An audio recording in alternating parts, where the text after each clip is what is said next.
Saludos a todos mis colegas y profesionales de ayuda que siguen este podcast. Les doy la bienvenida al episodio número 10, donde vamos a hablar de algunas preguntas para analizar los síntomas de nuestros clientes. Yo soy la doctora Miriam Martínez y esto es de Terapias y Terapeutas.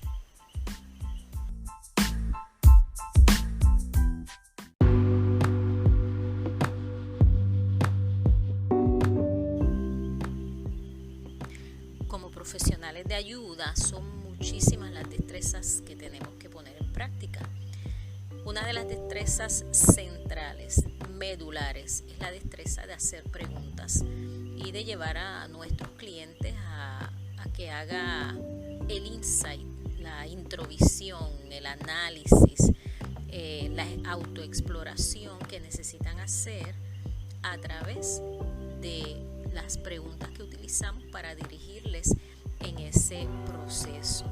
Y hoy quiero hablarles de unas preguntas que podemos hacer para evaluar los síntomas que nuestros clientes nos traen. Estas son unas cuantas preguntas, son bastantes, y voy a ir rapidito sobre ellas porque lo que quiero es que tengan el dato del tipo de preguntas que pueden hacer para ayudar al cliente a evaluar su situación, su problema. Son unas preguntas de avalúo, de assessment, y generalmente se hacen de forma bastante corrida, sin presionar mucho al cliente, pero sí tratamos de que se puedan cubrir la inmensa mayoría de estas preguntas. Por supuesto, las preguntas que voy a dar hoy son unas preguntas bastante generales. Mi recomendación es que de todas estas preguntas que voy a darles en el día de hoy, saquen o tomen de ellas las que son pertinentes al problema o a la situación o al cliente que están atendiendo. Así que empezamos rapidito. Cuando el cliente viene donde nosotros por primera vez, por supuesto, una de las primeras cosas de las preguntas que hacemos va dirigido en tratar de escuchar cuál es su queja principal, cuál es su problema o cuál es su síntoma. Ahora, una vez ya tenemos eso identificado, estas son algunas de las preguntas que podemos hacer. La primera pregunta dice: ¿cómo se produjo por primera vez el problema o el síntoma? Esto es importante porque es posible que el síntoma o el problema que le trae a consulta a esta persona ya le haya ocurrido anteriormente, no sea un evento de una sola vez. En ese caso, es importante averiguar si efectivamente esto le ha pasado una sola vez o si es algo que en el pasado ha experimentado. Si lo ha experimentado en el pasado, entonces vamos a explorar un poquito más sobre el origen, el desarrollo y qué ha ocurrido más recientemente con ese síntoma. La segunda pregunta, la pregunta número 2, sería: ¿dónde estaba y qué sucedió exactamente cuando notó el problema por primera vez? Esto tratamos de llevar al cliente a recordar el inicio, el mero inicio de esta situación, de este problema, de este síntoma. Cuando fue la primera vez, si es una persona, por ejemplo, que se está quejando de estar experimentando algunos síntomas que podrían darnos la idea de que está sufriendo ataques de pánico, por ejemplo, pues vamos a tratar de determinar si la persona puede recordar cuándo fue que ocurrió por primera vez. Por lo general, esto es una pregunta que los clientes tienden a tener bastante clara en su mente. Vas a preguntarle como parte de eso mismo: ¿cuál era el escenario? ¿Quién estaba allí? ¿Cuál fue el contexto? ¿Bajo qué circunstancia ocurrió este problema o este síntoma la primera vez que ocurrió? Pregunta número 3. ¿Cómo has tratado de hacer frente o de eliminar este problema? Yo siempre digo que cuando nuestros clientes llegan donde nosotros nunca debemos partir de la premisa que nosotros somos la primera alternativa del cliente. Cuando nuestros clientes llegan donde nosotros, generalmente ya ellos han tenido unos intentos de solución, de eliminar su situación, su problema, de resolverlo. Hay veces que esos mismos intentos de solución son los que complican precisamente el problema, y hay unas teorías que postulan precisamente eso lo hablaremos en otro momento, pero es bueno saber qué ha hecho la persona, cuáles han sido esos intentos, cuáles alternativas ya ha tratado anteriormente. La pregunta número 4, y quiero recordarles que estoy diciendo el número para aquellos que yo sé que les gusta tomar nota, pero no necesariamente es que hay que hacer las preguntas en este orden, aunque sí tengo que admitir que el orden de las preguntas está relacionado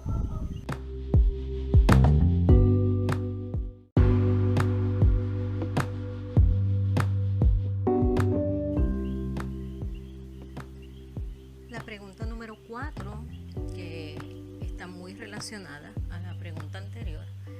Dice, ¿qué has hecho que te ha ayudado? O sea, ¿qué ha hecho la persona, ya sea como un intento de resolver el problema, o si hay alguna acción, algo que la persona haya notado que le ayuda a disminuir sus síntomas, a disminuir su problema, el que sea que está trayendo. Por ejemplo, una vez yo hablaba con una jovencita que tenía dificultad para estar tranquila, ¿verdad? Era un poquito hiperactiva y era un poquito inquieta, y en una conversación ella me comenta que la manera en que ella trataba de tranquilizarse era que ella pensaba en blanco. Yo le pregunto, o sea, ¿que pones tu mente en blanco? Me dice, no, yo no pongo mi mente en blanco, yo pienso en el color blanco. Y esta estrategia es una estrategia que ella ha estado utilizando desde pequeña, ya era una adulta y había logrado dejar de usar medicamentos para la hiperactividad gracias a esa estrategia. Pues eso es bueno preguntarlo, ¿qué hace la persona que la persona sienta que le ha ayudado? La pregunta número 5, también pues abundando en esa misma pregunta, ¿verdad? ¿Qué otra cosa o alguna acción también te ha sido útil? Por lo general las personas, cuando uno le hace esta pregunta, que es más o menos similar a la anterior, pero es para que abunde un poquito más, pues las personas empiezan a reflexionar y pueden identificar otras acciones, otras cosas que hacen que también les ayudan. Una de los beneficios de este tipo de pregunta y de insistir en la pregunta y abundar es que ayuda a la persona a darse cuenta que tiene unos recursos internos que ha estado utilizando, y ayuda a que el cliente sienta un poco de esperanza de que este síntoma o este problema o esta situación que está atravesando puede ser solucionada o puede ser manejada de manera efectiva. La pregunta número 6. ¿Hay situaciones, personas o eventos que usted relaciona a la experiencia de este problema? Es bueno saber si la persona puede hacer algún tipo de relación de alguna localidad, alguna persona, algún contexto, alguna situación que pueda relacionar al problema. Por ejemplo, en una ocasión hablaba con un caballero que estaba experimentando una conducta excesiva en términos de la masturbación. Pues él se masturbaba con más frecuencia de la que él incluso desearía hacerlo. Sentía que pues el temor que le trae es pensar pues que es adicto a la masturbación, a la pornografía, etcétera. Cuando estamos explorando su situación, él se da cuenta que cada vez que está en una situación de mucho estrés,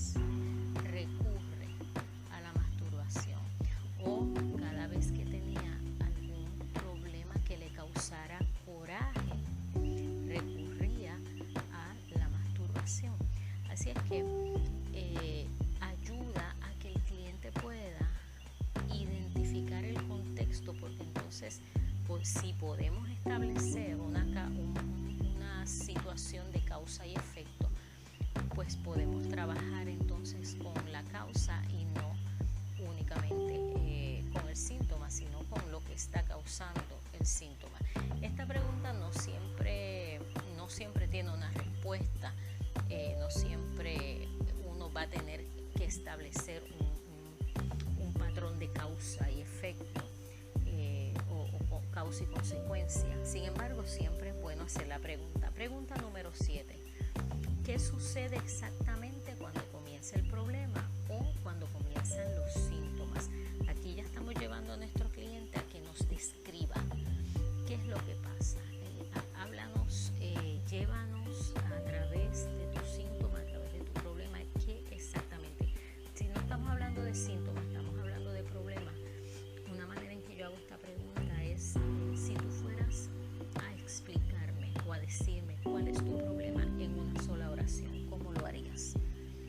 Y esto ayuda a que el cliente tenga que recoger sus ideas y ayuda a definir cuál es el problema y así saber con qué exactamente es lo que estamos trabajando.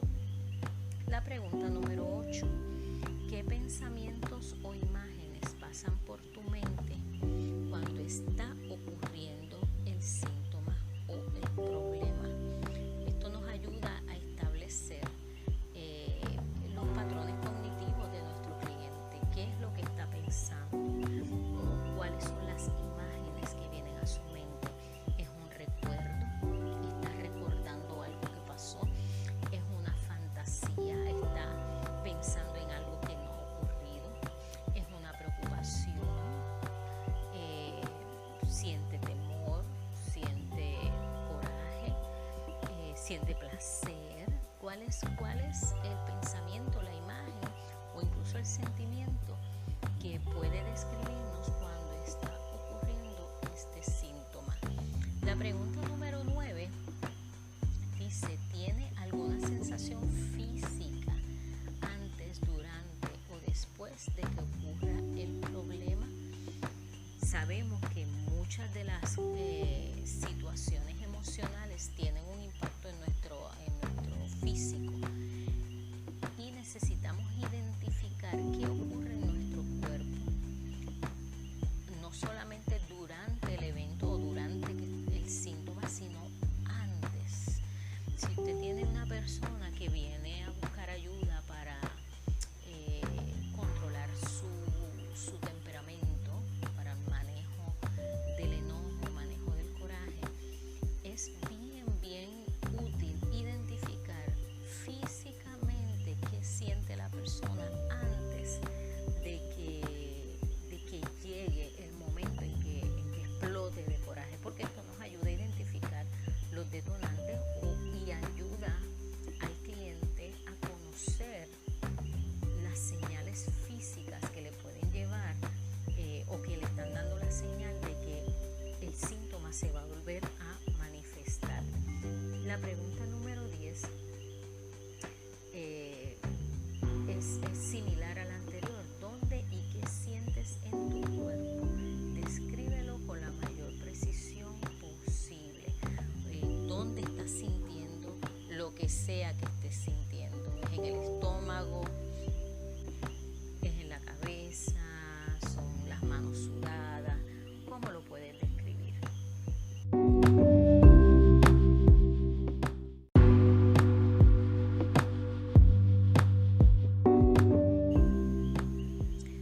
Continuamos con la pregunta número 11 y estas preguntas que siguen ahora son sumamente importantes porque para aquellos colegas que trabajan en escenarios clínicos o trabajan con diagnóstico, ya sea para poder facturar a planes de salud o porque el escenario donde trabaja se requiere, estas preguntas son importantes porque pueden ayudar a establecer un diagnóstico y pueden ayudarnos a identificar entre un diagnóstico y otro. La pregunta número 11, por ejemplo, es ¿con qué frecuencia experimenta este problema? Esto te ayuda a determinar si hay un patrón si es algo o como dije hace un ratito, ocurrió una sola vez, si al año le ocurre, digamos, unas 3 veces al año, o si semanalmente está experimentando el síntoma, pues eso nos ayuda también a determinar en términos de la severidad o la gravedad de la manifestación del síntoma. La pregunta número 12, ¿cuánto tiempo suele durar? Por ejemplo, si estamos, como estaba mencionando hace un rato, una persona que experimente ataques de pánico, pues en la descripción nos puede identificar cuánto tiempo suele durar ese episodio. O si es una persona que está experimentando episodios de manía, episodios mánicos, cuánto tiempo dura ese episodio. ¿Dura 3 días? ¿Dura una semana? Y el tiempo de duración nos ayuda a determinar qué tipo de diagnóstico podría estar teniendo este cliente o esta clienta. La pregunta número 13, ¿cómo suele terminar o qué hace para que finalice o se detenga? Como el ejemplo que di hace un rato, el caballero que tenía la dificultad con la masturbación, pues sí, cuando se sentía muy tenso, los niveles de ansiedad subían. ¿Qué hacía para detener esa sensación? Pues entonces recurría a la autoestimulación. El ejemplo que le di de la chica que pensaba en el color blanco.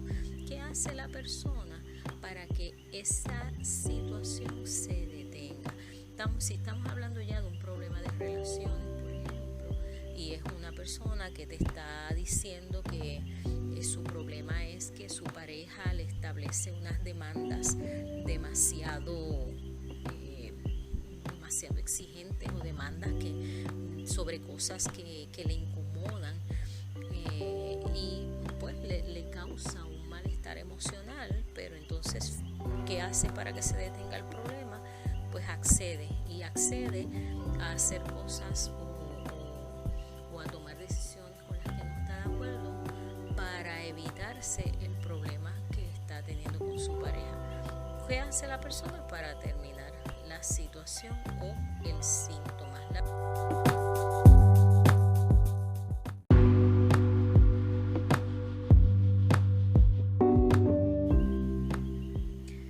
La pregunta número 14 dice, ¿el problema afecta o interfiere con lo que normalmente hace en el trabajo, en la casa o en su tiempo de ocio?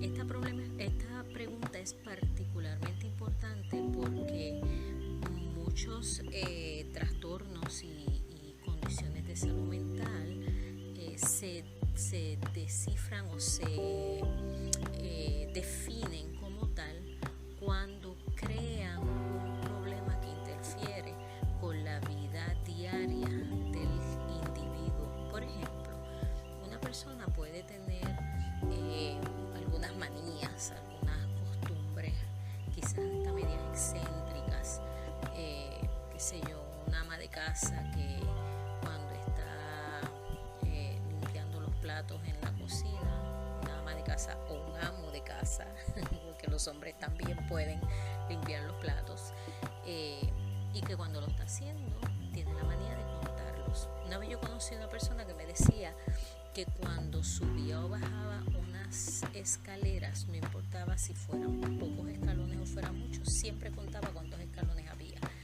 Eso pues es un tipo de compulsión que puede tener la persona. Sin embargo, es algo que no interfiere con su vida diaria, porque pues, si la persona está caminando y está contando, al finalizar subir o bajar los escalones, pues sabe cuántos escalones hay. Pero eso no necesariamente le interfiere. Ahora, si tú tienes una persona que cuando va a salir de su casa tiene que abrir y cerrar la puerta de su hogar un número de veces, digamos 15 veces, no puede salir si no abre y cierra la puerta 15 veces, eso ya interfiere con su vida diaria, porque le toma tiempo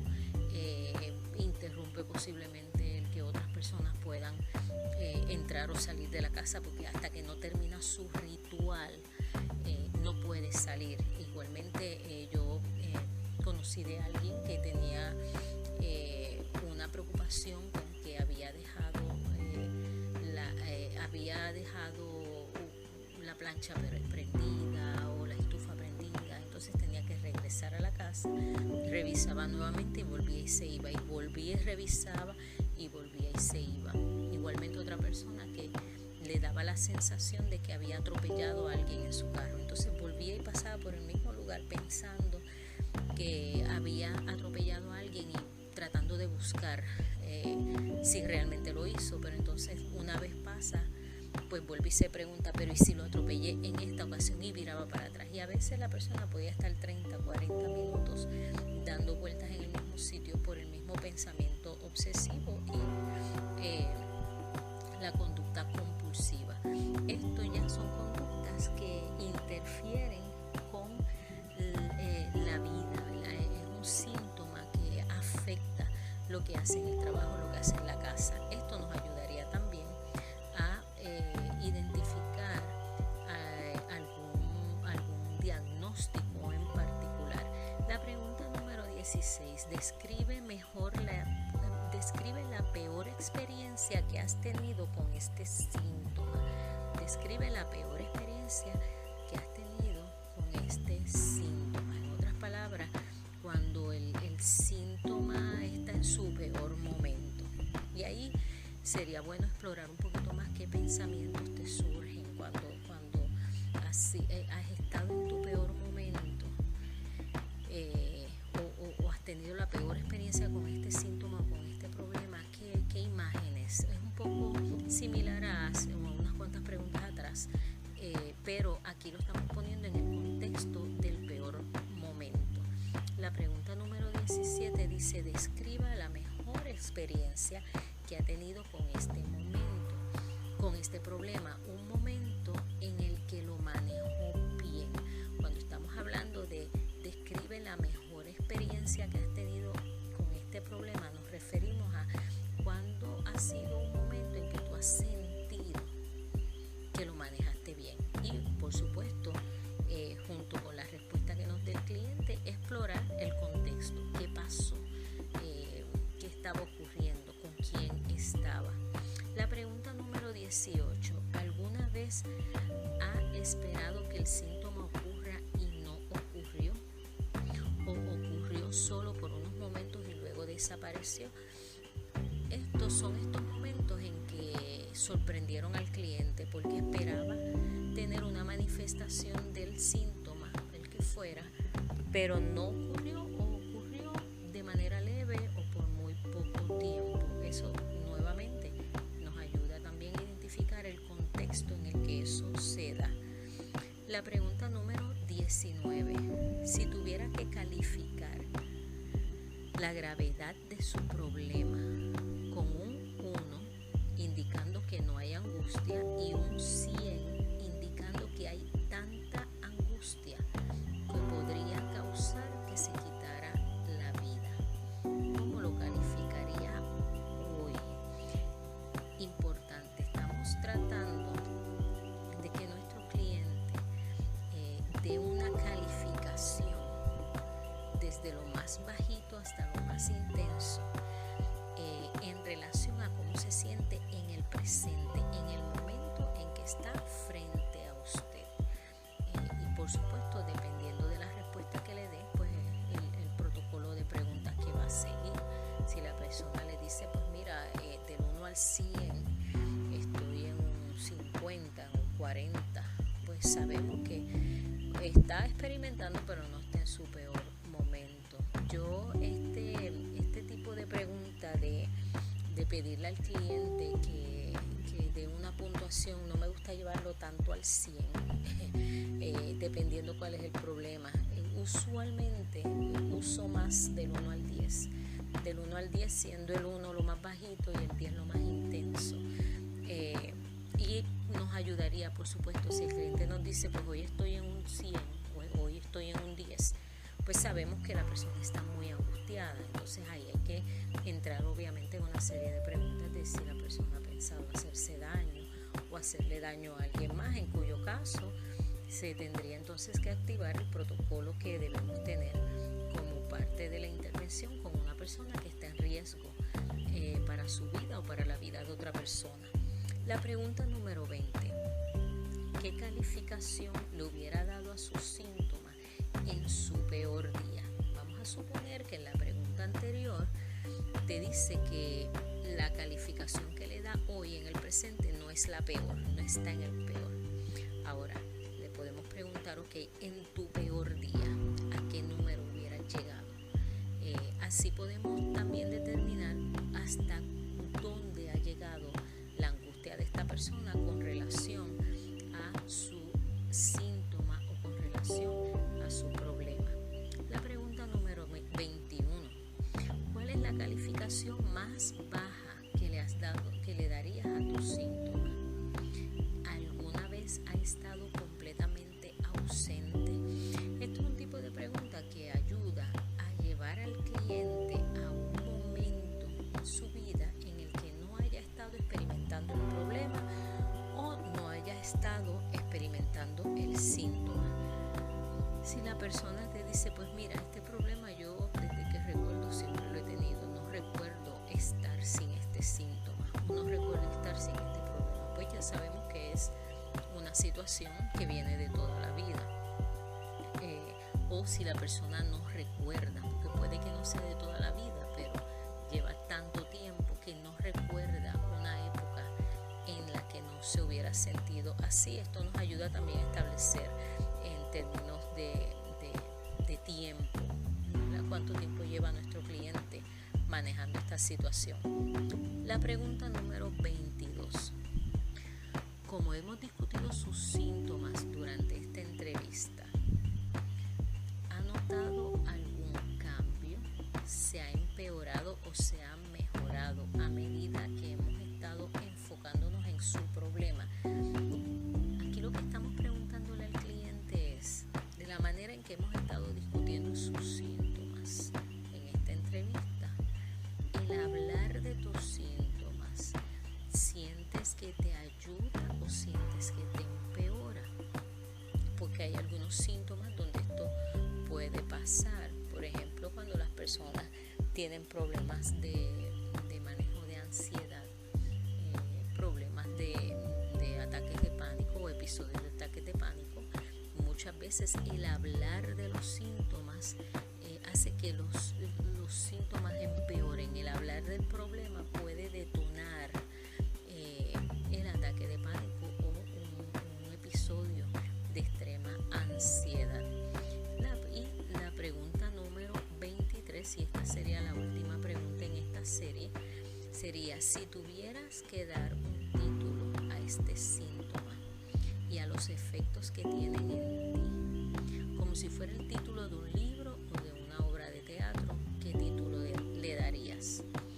Por supuesto, esto ya es una pregunta un poquito más abstracta, si se quiere, y quizás hasta media simbólica, dependiendo de la respuesta que dé el cliente, pero ayuda a identificar exactamente el problema, y de ahí en adelante se podría incluso en el proceso llamar el problema por el nombre que el cliente le da, por el título que el cliente le da, o indagar, de acuerdo a lo que el cliente responda, indagar el porqué de ese título de libro, de esa obra. Si fuera una obra de teatro, esta situación, ¿cómo tú la llamarías? Estas son 23 preguntas generales, por supuesto no son muy específicas, porque usted lo que va a hacer es que, de acuerdo a la situación de su cliente y de acuerdo al síntoma, pues puedes adaptarlas, pero te pueden ayudar a dar una guía de cómo analizar el problema. Por supuesto, hay muchísimas otras preguntas que se pueden hacer, hay muchísimos otros modelos y muchísimas otras líneas de preguntas que se pueden llevar a cabo. Siempre debemos recordar, a menos que estemos haciendo una entrevista estructurada, donde pues básicamente nos limitamos a pregunta y respuesta, eso tiene un lugar dentro del proceso de ayuda. Sin embargo, siempre debemos tener el cuidado de no proyectarnos como agentes investigadores de policía, donde usted lo que hace es un interrogatorio, interroga a su cliente. Recuerde que esto es un proceso de ayuda y que las preguntas tienen un fin terapéutico y tienen un fin de producir reflexión, de producir intercambio de información y también de producir un enlace terapéutico, un rapport, una alianza terapéutica, una relación con ese cliente. En otros podcasts futuros vamos a estar hablando de otras estrategias también para analizar y para conceptualizar los casos y las situaciones que nos traen nuestros clientes. Espero que estas preguntitas te sean de mucha ayuda. Será entonces hasta la próxima.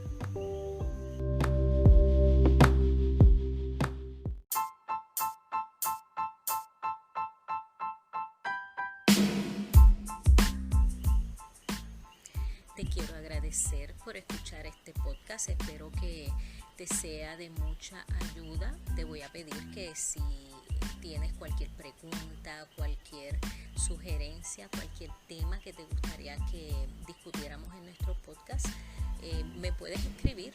Escríbeme a mmartinez@consejeria.net y te voy a invitar a que compartas esta edición, este episodio, nuestro podcast de terapias y terapeutas. Nos puedes buscar también en Facebook. Nuestra página de Facebook es asimismo de terapias y terapeutas, y que le des like a la página para que te mantengas al tanto de todos los episodios y de todas las otras cositas que vamos a estar anunciando a través de nuestras intervenciones aquí. Puedes darle favorite, puedes darnos like en la página, comparte en tus redes sociales, y quiero invitarte a que entres a nuestras páginas de talleres, www.institutopr.com. Ahí tenemos información sobre nuestros talleres de educación continua, módulos que se pueden hacer a través de internet y nuestras certificaciones profesionales que estamos ofreciendo tanto para consejeros, trabajadores sociales, psicólogos y personas que trabajan en el campo de la salud mental y en las profesiones de ayuda. Me despido. Yo soy la doctora Miriam Martínez. Esto es de Terapias y Terapeutas. Muchas bendiciones.